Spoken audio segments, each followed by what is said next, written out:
How's it going, everyone? So I wanted to come on here and give you guys an announcement. Diecast Garage Customs has reached 100 subscribers. That's right, this YouTube channel has reached 100 subscribers, and at the time of recording this video, we are at 111 subscribers. Thank you all so much for supporting this channel to reach 100 subscribers. I really appreciate it so much. I really hope you guys are here to stay so then we can reach 1,000 subscribers and 100,000 subscribers so we can get ourselves a YouTube play button up on this wall. Reaching 100 subscribers is a small step for something big, but it is still a small step and it's still a big milestone for me. I did have big dreams of becoming a YouTuber, you know, and it's still a goal of mine. It's still a dream. I do actually have a YouTube channel where I started doing short films, and that channel does have 100 subscribers, but I have not been able to get back into making short films.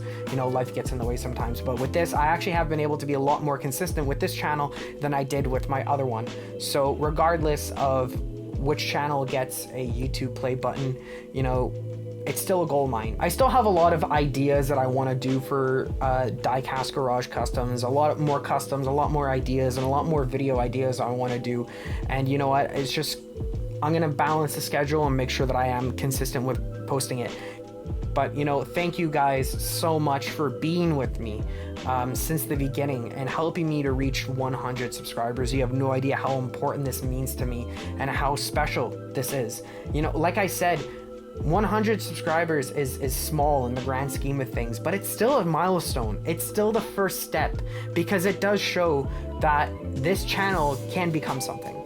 And without your guys' support, we would not even be able to get 100 subscribers, let alone 1,000. So thank you guys so much for being with me on this journey and subscribing to this channel.